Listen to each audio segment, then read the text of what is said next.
वाले हैं मैथ्स का पेडागोजी में हमने क्या है सिलेबस के बारे में चर्चा कर दिया था और सिलेबस कुछ इस टाइप से है मैथ्स का, जिसमें कि हम कुछ इस पांच जो है टॉपिक को पढ़ते हैं और 5 टॉपिक में आप देख रहे हैं। सबसे पहला जो है जो गणित का परिचय है, दूसरा है शिक्षण विधि, तीसरा शिक्षण सहायक सामग्री, आकलन मूल्यांकन और एनसीएफ 2005 के अनुसार गणित एक कैसा विषय है इसके बारे में जानना है।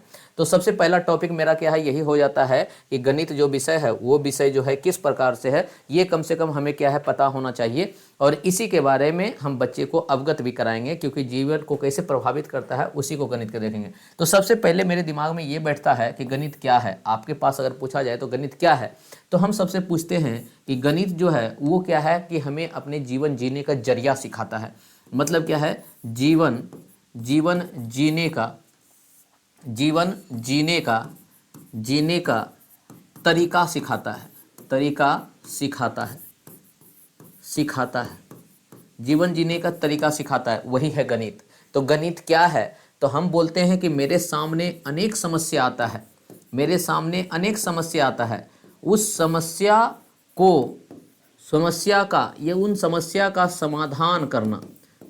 का समाधान करना ये कौन सिखाता है, गणित सिखाता है।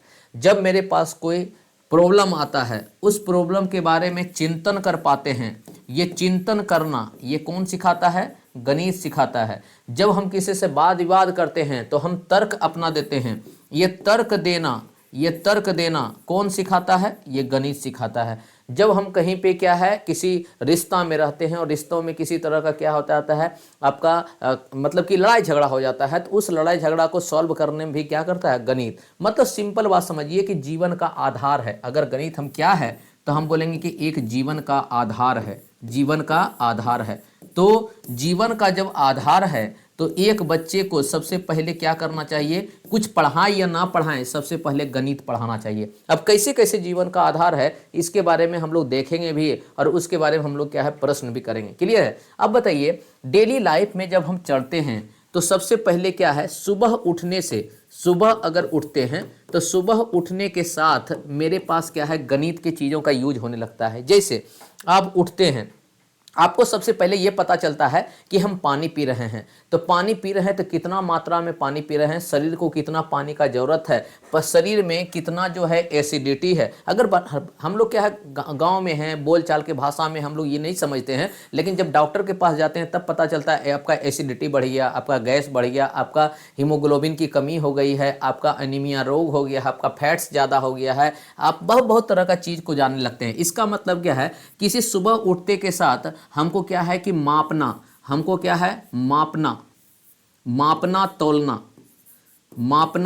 तोलना या मात्रक इन चीज़ों के बारे में हमको ज्ञान होने लगता है। जैसे सुबह उठने के बाद हम क्या है कि फ्रेश होके जब खाना खाते हैं तो हमको ये पता चलने लगता है कि खाना में कौन कौन सा चीज़ का कितना मात्रा होना चाहिए। जैसे क्या है कि खाना में हमको चावल कितना खाना चाहिए, एक मिनट, ये खाना में चावल कितना खाना चाहिए, खाना में दाल कितना का मात्रा होना चाहिए, खाना में कौन कौन सा पोषक तत्व होना चाहिए, पोषक तत्व में किसका मात्रा ज़्यादा होना चाहिए, किसका मात्रा कम होना चाहिए, इसका सब का सब हम क्या करते हैं, कैलकुलेशन करते हैं। इसका मतलब हम गणना करते हैं। और गणना करने के लिए मतलब कि जहाँ गणना आएगा मैथमेटिक्स होगा। उसके बाद जब हम क्या है कि कोई सामान मेरे पास घट जाता है तो उस सामान के लिए हम दुकान जाते हैं और दुकान से क्या करते हैं, उन सामान को खरीद के लाते हैं। और जैसे ही हम दुकान गए तो दुकान में सारा का सारा चीज़ गणित का यूज होने लगता है। चाहे वो लेन देन हो, चाहे वो प्रतिशत का हो, चाहे वो छूट हो, चाहे वो लाभ हो रहा हो, चाहे वो हानि हो रहा हो, इन चीज़ों को हम देखते हैं तो पूरा दुकान में। उसके बाद जब हम घर आते हैं तो घर में आने पर ये देखते हैं कि मेरे पास जो है मात्र 100 रुपया है और 100 रुपया में अपने घर को कैसे चलाना है 7 दिन, इसका हम क्या करते हैं, चिंतन मनन करते हैं। और जब ये चिंतन मनन करते हैं तब हमको समझ में आता है कि अगर इस तरह से हम लोग खर्च करें तो बहुत बढ़िया तरीका से 100 रुपया का यूज करके हम लोग 7 दिन, 8 दिन, 10 दिन रह सकते हैं। तो ये सारा चीज़ आप देखिए कि एक बच्चा इन सब चीज़ों में क्या कर रहा है, बच्चा इन चीज़ों में गणित लगा रहा है। इसलिए गांव घर में देखते हैं आप, कभी कोई बच्चा कुछ समझ के कुछ बोलता है तो दूसरा आदमी बोलता है कि ज़्यादा गणित नहीं लगाओ, ज़्यादा दिमाग नहीं लगाओ। इसका मतलब गणित का मतलब होता है दिमाग। तो जब तक आपके पास दिमाग नहीं होगा तब तक आप जिंदगी जी पाइएगा? नहीं जी पाइएगा। जिंदगी में आप पिछड़ जाइएगा। इसका मतलब जिंदगी में बहुत सारा अवसर होगा जिसका आप फायदा नहीं उठा पाइएगा और आप पीछे हो जाइएगा। तो गणित एक माध्यम है जो एक बच्चे को जीने का तरीका सिखाता है। और कैसे जीने का तरीका सिखाता है? तो एक बच्चे में मानसिक विकास को प्रोत्साहित करता है। अगर जिस बच्चे में मानसिक विकास को एक तो से गणित प्रोत्साहित कर रहा है, समझो कि वो बच्चा बहुत आगे तक जाएगा। और जिस बच्चे को गणित में रुचि नहीं ले रहा, ऐसा नहीं बोलेंगे कि उसका दिमाग कम है, लेकिन किसी न किसी तरह से वो गणित से कनेक्टेड है। अगर कोई बच्चा आर्ट्स पढ़ रहा है, कोई हिस्ट्री ऑनर्स ले रहा है, तो ये नहीं बोल सकता है कि हम गणित नहीं जानते। वो भी गणित जानता है, क्योंकि उसको भी पता है कि अगर 50 रुपया का नोट लेके गए हैं और सामान बाहर से हम खरीद के लाए हैं 30 रुपया का, तो कितना रुपया हमको वापस आना चाहिए। अगर ये जोड़ घटाव वो कर पाता है तो इसका मतलब वो गणित कर रहा है। तो इन चीज़ों को आप पहले समझिएगा, और टीचर होने के नाते इन चीज़ों को जब बच्चे को समझाइएगा तब बच्चा को लगेगा नहीं, अरे डेली लाइफ में जो हम काम करते हैं वही गणित है, इसका मतलब गणित बहुत आसान है। ऐसे अगर नहीं समझाइएगा तो बच्चा को लगेगा कि ये कठिन है, हम गणित को कभी नहीं सीख सकते हैं। क्योंकि बच्चा को लगता है गणित मतलब क्या है, फार्मूला, गणित मतलब क्या है ये चीज़, गणित मतलब क्षेत्रमिति, आयतन, इन सब चीज़ों को देखता है तो बच्चा क्या करता है, उन चीज़ों को टफ मान लेता है, हार्ड मान लेता है, उसको लगता है हम सीख नहीं पाएंगे। तो इन चीज़ों से करके बताइएगा तब आपको पता चलेगा गणित क्या है। तो अब यहाँ से एक चीज़ निकल के आता है, तो आपसे पूछेगा गणित क्या है, आपसे पूछेगा कि गणित क्या है। इतना चीज़ अभी पढ़ें, गणित क्या है, क्या है। तो हम सबसे पहले बोलेंगे गणित जो है एक तार्किक विषय है। गणित एक क्या है, एक तार्किक विषय है। गणित एक तार्किक विषय है। गणित एक तार्किक विषय है। तार्किक मतलब क्या है, लॉजिकल। तार्किक मतलब क्या है, लॉजिकल। लॉजिकल सब्जेक्ट है। लॉजिकल सब्जेक्ट कहने मतलब क्या है, जिसमें हम अपना लॉजिक लगा सकते हैं। लॉजिक लगा सकते हैं मतलब क्या है, हम अपना दिमाग लगा सकते हैं, जिसमें हम अपना दिमाग लगा सकते हैं, दिमाग लगा सकते हैं, दिमाग लगा सकते हैं, वही है गणित। तो इसीलिए जब हम कोई गणित में क्वेश्चन सॉल्व करने के लिए देते हैं तो हम आपको बोलते हैं कि मेरे तरीके से आप सॉल्व मत कीजिए, आप अपने तरीका से दिमाग लगा के क्वेश्चन को सॉल्व कीजिए, उसके बाद देखिए क्वेश्चन का आंसर क्या आता है, वही है गणित। तो गणित क्या होता है, जो एक बच्चे के दिमाग को विकास करता है, मतलब एक बच्चे के समस्या समाधान में विकास करता है, एक बच्चे के चीज़ों को देखने का नजरिया बदल देता है, मतलब एक बच्चे के दृष्टिकोण में विचार बदलाव करता है। इसका मतलब सिंपल बात बोलते हैं कि गणित जो होता है एक बच्चे में क्या है, तर्क क्षमता का विकास करता है, तर्क क्षमता का विकास करता है। तो तर्क क्षमता का विकास करता है। गणित क्या होता है, तर्क क्षमता का विकास करता है। एक मिनट, तर्क क्षमता का विकास करता है। तो गणित क्या करता है, तर्क क्षमता का विकास करता है। और जैसे ही तर्क क्षमता का विकास मेरे अंदर हो जाता है तो मेरे अंदर इतना काबिलियत हो जाता है कि हम किसी से भी डिबेट करने के लायक हो जाते हैं, किसी से डिस्कशन करने के लायक हो जाते हैं, हम किसी से भी किसी भी क्वेश्चन को टैकल करने के लायक हो जाते हैं, हम किसी भी क्वेश्चन को यहाँ पे समझने लगते हैं और क्वेश्चन का हल ढूंढने लगते हैं। अलग बात है कि क्वेश्चन के हल मेरा सही हो या गलत हो, लेकिन हम उस क्वेश्चन को जरूर ट्राई करना सीखते हैं। यही होता है तर्क देना। क्लियर है? तो एक तो गणित का हम अगर पूछेंगे गणित जो है किस तरह का विषय है, तो आप बोलिएगा तार्किक विषय है, इसमें लॉजिक लगता है, इसमें दिमाग लगता है। जिसके पास दिमाग रहेगा वही गणित सीख पाएगा, और जो गणित सीखेगा उसका दिमाग तेज होगा। चलिए दूसरा क्या है, गणित क्या है, तो आपसे पूछेंगे गणित जो है सभी विषयों का माता है, जननी है, इसलिए बोलते हैं mathematics is the mother of all subject. इसको देखिएगा, हम बोलते हैं mathematics, mathematics is the mother of, is the mother of, mother of all subject, mother of all subject. इसका मतलब क्या है कि गणित जो होता है, गणित, गणित सभी विषय का, सभी विषयों का, सभी विषयों का जननी है, जननी है, जननी है, जननी है मतलब माता है। गणित सभी विषय का क्या है, माता है। इसका मतलब हम बोल सकते हैं कि गणित से ही सभी विषय का उत्पत्ति हुआ है। हम बोल सकते हैं कि गणित से ही, गणित से ही सभी विषय का, सभी विषय का, सभी विषय का उत्पत्ति हुआ है। सभी विषय का उत्पत्ति हुआ है। तो अगर कोई आदमी कोई भी विषय पढ़ता है, इसका मतलब वो गणित पढ़ रहा है, ऐसा वो समझे। अगर ऐसा समझेगा तो इसका मतलब उसको कभी नहीं लगेगा कि गणित जो है साइंस से अलग है। नहीं, गणित और साइंस वही चीज़ है। आपको कभी नहीं लगेगा गणित जो है हिंदी से अलग है, हिंदी भी वही चीज़ है जो गणित है। क्योंकि गणित में भी, हिंदी में जब पढ़ते हैं उसमें भी परिमाणवाचक संज्ञा पढ़ते हैं। परिणाम मतलब जिसको नापा या तौला जा सके, और जिसको नाप या तौल रहे हैं इसका मतलब वहां मैथमेटिक्स लग रहा है। तो कौन बोलता है कि हिंदी जो है गणित से अलग है? सब एक ही सब्जेक्ट है, मिलता जुलता है, लेकिन हर सब्जेक्ट का अपना एक उद्देश्य होता है। उसी तरह गणित का भी अपना एक उद्देश्य है। क्लियर है? तो यहां से हमको यह पता चलता है कि गणित अगर बोला जाए, गणित किस तरह का विषय है, तो गणित एक तार्किक विषय है। लेकिन इसको किस रूप में डेवलप किया जाता है, तो गणित को एक अमूर्त चिंतन के रूप में, कल्पनाशील चिंतन के रूप में डेवलप किया जाता है। मतलब कि आप गणित पढ़ के आप साइंटिस्ट बनिए, ताकि आप ऐसे चीजों का निर्माण कीजिए जो कि आप कल्पना में देखे हैं। जैसे अगर हम बोलें कि एक बच्चा ये कल्पना करता है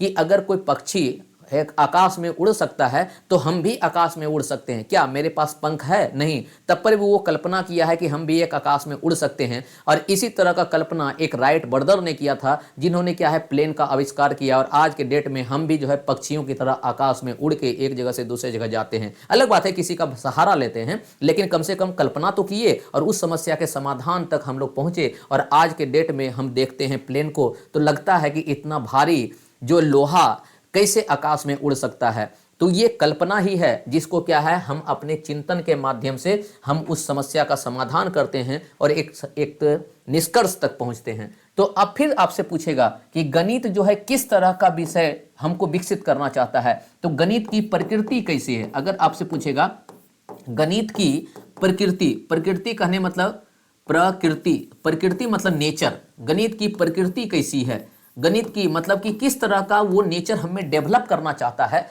मतलब गणित पढ़ने से हमें क्या देखने को मिलेगा। तो अभी आप देखें, गणित एक तार्किक विषय है, लेकिन गणित की प्रकृति, प्रकृति मतलब वो चाहता है कि एक बच्चे में अमूर्त चिंतन का विकास हो। गणित की प्रकृति कैसा है? अमूर्त है। गणित की प्रकृति कैसा है? अमूर्त। और अमूर्त को ही बोलते हैं हम लोग कल्पना। अमूर्त को क्या बोलते हैं हम लोग? कल्पना। जब जीन पियाजे का चौथा अवस्था पढ़ते हैं तो कैसे बोलते हैं? अमूर्त संक्रियात्मक अवस्था। अमूर्त मतलब ऐसा चीज जो हम लोग देख नहीं सकते हैं, जिसको हम लोग कल्पना में ढूंढते हैं, वही है अमूर्त। इसका मतलब अगर आपसे पूछेगा गणित की प्रकृति अमूर्त है या कल्पना है, मतलब एक बच्चे में, एक बालक में, एक बालक में एक बालक में कल्पना शक्ति का विकास करना, कल्पना शक्ति का कल्पना शक्ति का विकास करना, कल्पना शक्ति का विकास करना, कल्पना शक्ति का विकास करना। बताइए, ये दो चीज अगर समझ में आ जाए कि आप गणित क्या है, तो गणित एक तार्किक विषय है। और गणित की प्रकृति क्या है, तो हम बोलेंगे गणित की प्रकृति अमूर्त है। और इसी पे ना जाने आपसे क्वेश्चन पूछा हुआ है। क्लियर है? अब किसी बच्चे को हम पढ़ाना चाह रहे हैं, हम गणित पढ़ाना चाह रहे हैं, तो एक बच्चा पहले मूर्त चीजों को देख के सीखेगा कि पहले कल्पना वाला चीजों को सीखेगा। तो हम बोलेंगे एक बच्चा सीखेगा पहले मूर्त चीजों को, जो सामने है उसको पहले देखेगा, और जो कल्पना में है उसको बाद में देखेगा। इसलिए जीन पियाजे का आप जाते हैं तो तीसरा अवस्था का नाम होता है मूर्त संक्रियात्मक, मतलब पहले देखता है। और चौथा अवस्था का नाम होता है अमूर्त संक्रियात्मक, जो एक बच्चा बाद देखता है। इसका मतलब अगर एक बच्चे में अमूर्त चिंतन का विकास करना चाहते हैं, कल्पना शक्ति का विकास करना चाहते हैं, तो इसको हमको कैसे सिखाना पड़ेगा? इसको मूर्त माध्यम का सहारा लेना पड़ेगा। इसका मतलब क्या है? मूर्त से अमूर्त अमूर्त चिंतन का विकास करना होगा। चिंतन का विकास करना, मूर्त से अमूर्त चिंतन का विकास करना, मूर्त से अमूर्त चिंतन का विकास करना ही एक तो से गणित का प्रकृति है। तो एक बच्चे को अमूर्त चिंतन करवाना चाहते हैं, लेकिन किसके सहारा से? मूर्त चिंतन के सहारा से। पहले बच्चे को दिखाएंगे, उसके बाद हम छुपा लेंगे, और तब बोलेंगे तुम कल्पना करो कि ट्रायंगल कैसा होता है। इसका मतलब हम पहले एक बार दिखाए थे, तब जाके वो कल्पना कर रहा है। इसी तरह से अगर हम यहाँ पे क्वेश्चन पूछें आपसे, अगर यहाँ पे हम क्वेश्चन पूछें सीटेट में कि गणित एक मिनट, गणित शिक्षण शास्त्र, गणित शिक्षण शास्त्र के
अब साउंड आ रहा है?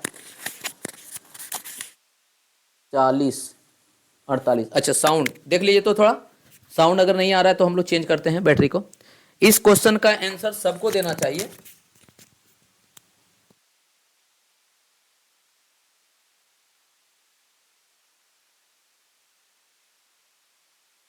चलिए, साउंड आ रहा होगा अब। इस क्वेश्चन का आंसर सब दीजिए। जो भी यहाँ कैंडिडेट यहाँ पे लाइव हैं, कम से कम आप दीजिएगा तो हम ये समझ पाएंगे आप कि इन बातों को कितना आप समझ पाते हैं जो हम पढ़ाए हुए हैं आपको।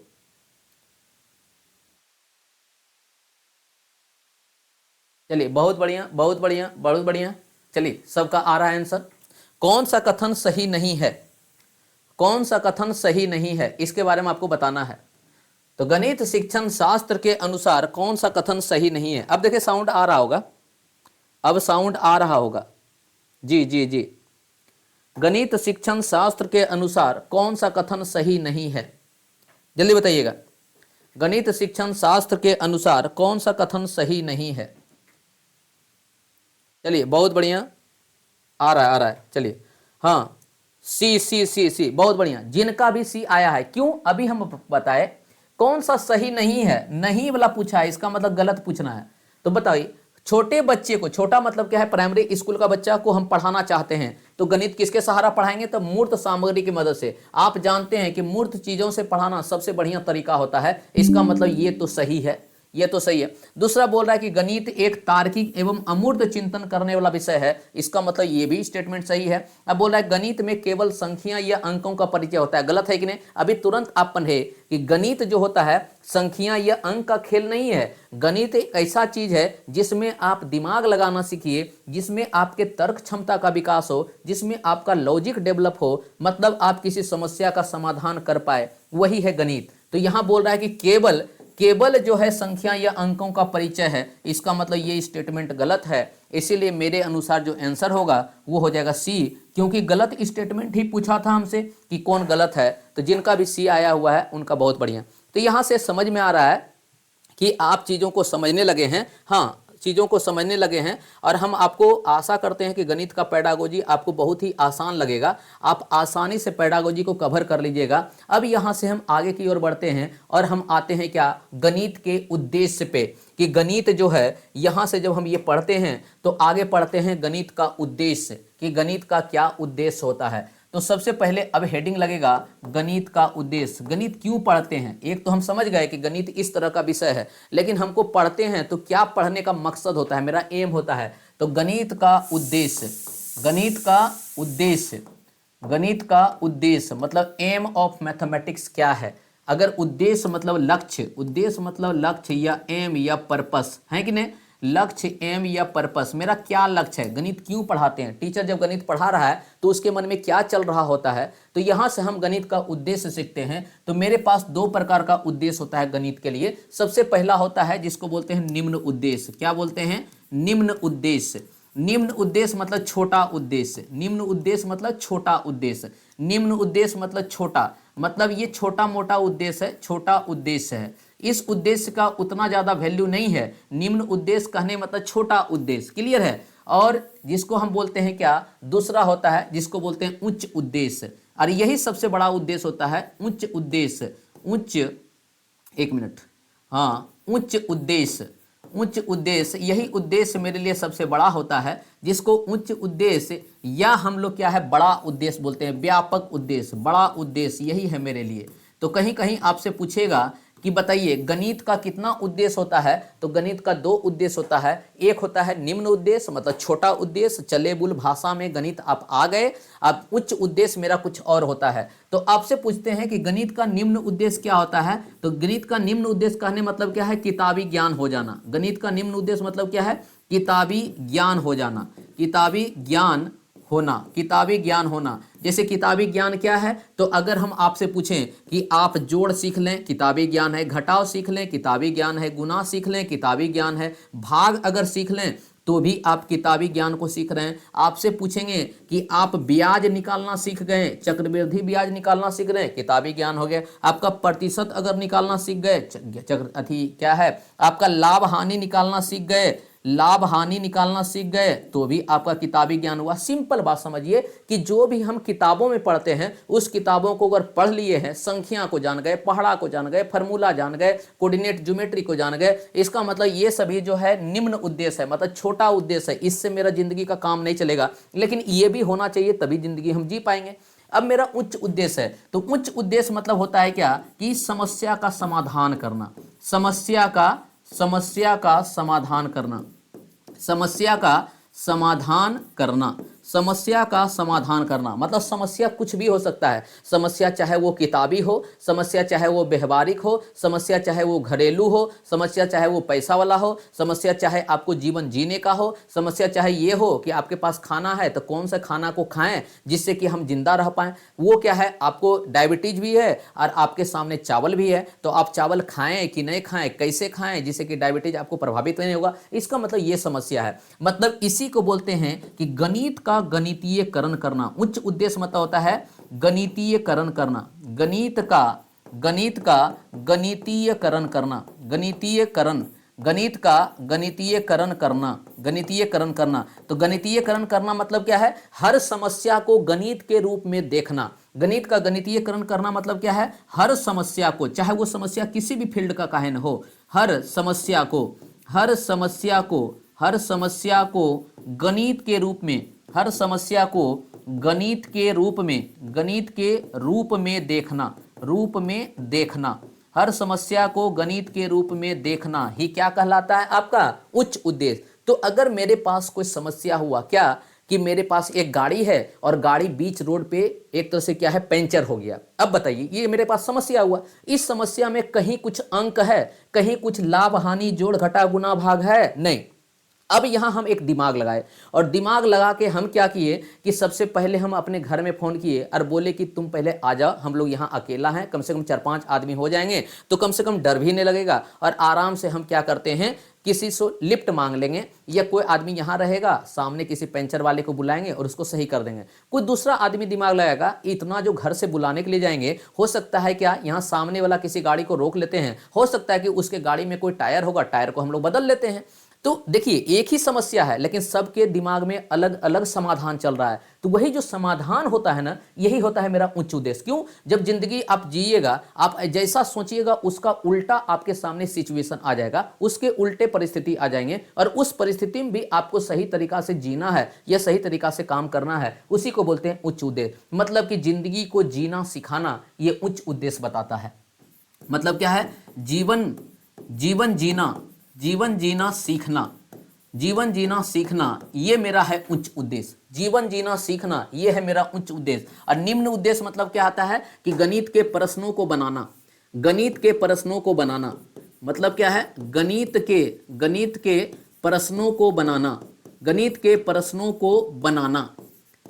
के प्रश्नों को बनाना, ये होता है मेरा निम्न उद्देश्य। अगर सिंपल लॉजिक में जाएं तो यही आपका निम्न उद्देश्य और उच्च उद्देश्य होता है। तो यहां से हम बहुत बढ़िया तरीका से बना सकते हैं क्वेश्चन को, कौन है निम्न उद्देश्य और कौन है उच्च उद्देश्य। तो अब बताइए, एक बच्चे को अगर हम गणित सिखाना चाह रहे हैं तो क्या दोनों उद्देश्य मेरे लिए मायने है कि नहीं है, क्योंकि अगर उच्च उद्देश्य हम सीखना चाहते हैं तो उसके लिए निम्न उद्देश्य का भी जरूरत है। लेकिन सबसे ज्यादा मेरे लिए इंपॉर्टेंस क्या है, मेरे लिए है जीवन जीना।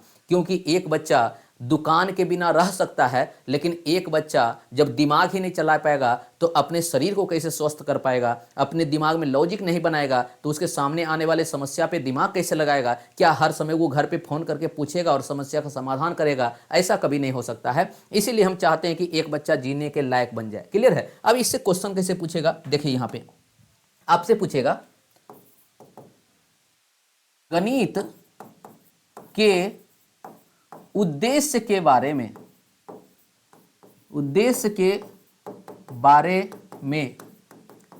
कौन सा कथन उद्देश्य के बारे में कौन सा कथन उच्च उद्देश्य को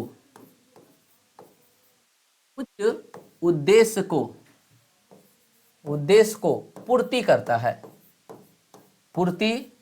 उच्च उद्देश्य को पूर्ति करता है। ऑप्शन ए,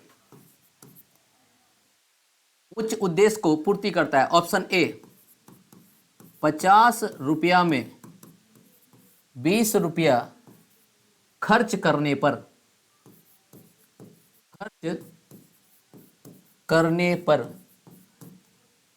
शेष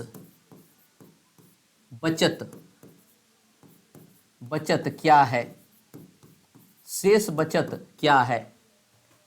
ऑप्शन बी, 3 के प्रथम 10 गुणज क्या है? 3 के प्रथम 10 गुणज क्या है? सी, वर्षा के मौसम में घर को सुरक्षित कैसे, वर्षा के मौसम में घर को सुरक्षित कैसे रखें? Option D, option D, option D, option D, 2 में कितने 2/3, 2 में कितने 2/3 होंगे? अब आपके पास ये क्वेश्चन है कि एक बच्चे में हम उच्च उद्देश्य को पूरा करना चाहते हैं, तो एक टीचर के अनुसार कौन सा ऑप्शन सही है? एक बच्चे में हम उच्च उद्देश्य को पूरा करना चाहते हैं, तो एक टीचर के अनुसार कौन सा स्टेटमेंट सही है? ये क्वेश्चन नंबर 2 है, समझिए 2 है क्वेश्चन नंबर 2 है, जल्दी बताइएगा। एक टीचर बच्चे में उच्च उद्देश्य को पूरा करना चाहता है, तो उसके अनुसार कौन सा स्टेटमेंट सही है? एक शिक्षक बच्चे में उच्च उद्देश्य को पूरा करना चाहता है, तो उसके अनुसार कौन सा स्टेटमेंट सही है? जल्दी बताइएगा, सभी का कमेंट आना चाहिए यहां पे। चलिए बहुत बढ़िया, बहुत बढ़िया। चलिए आकाश कुमार, चलिए बहुत बढ़िया, सबका आ रहा है। क्योंकि देखिए सिंपल बात, इसको पकड़िए, अगर पकड़ना चाहते हैं तो कैसे पकड़िए। देखिए यहां पे नंबर है, नंबर मतलब निम्न उद्देश्य, जहां भी नंबर का बात हो गया निम्न उद्देश्य। यहां भी 3 नंबर है, 10 नंबर है, निम्न उद्देश्य। यहां देखिए कहीं पे आपको नंबर दिखा नहीं दिखा, इसका मतलब ये समस्या किताबों से हट के है, और जहां किताब से हट के है वही मेरा उच्च उद्देश्य है। यहां भी देखिए नंबर दिख गया, 2 में 2/3, 2/3 कितने हैं, इसका मतलब ये भी मेरा निम्न उद्देश्य है। तो यहाँ पे सब निम्न उद्देश्य है, यहाँ उच्च उद्देश्य कौन हो जाएगा? सी। तो जिनका यहाँ पे आंसर सी आया होगा, सी आपका सही है, क्वेश्चन के अनुसार स्टेटमेंट आपका सही है। क्लियर है? तो यहाँ से हमको ये समझ में आता है कि क्वेश्चन अगर दिया जाएगा तो उच्च उद्देश्य और निम्न उद्देश्य वाले क्वेश्चन को आसानी से हम लोग डील कर सकते हैं और उसके क्वेश्चन को बना सकते हैं। क्लियर है? तो यहाँ से अभी आपका मैथ का क्लास जो होता है ओवर होता है, और अब आपका ईवीएस का क्लास होगा, और ईवीएस के क्लास के लिए थोड़ा सा हो सकता है कि 15-20 मिनट या आधा घंटा का टाइम लेंगे, उसके बाद आपका ईवीएस का क्लास स्टार्ट हो जाएगा। क्लियर है? Thank you.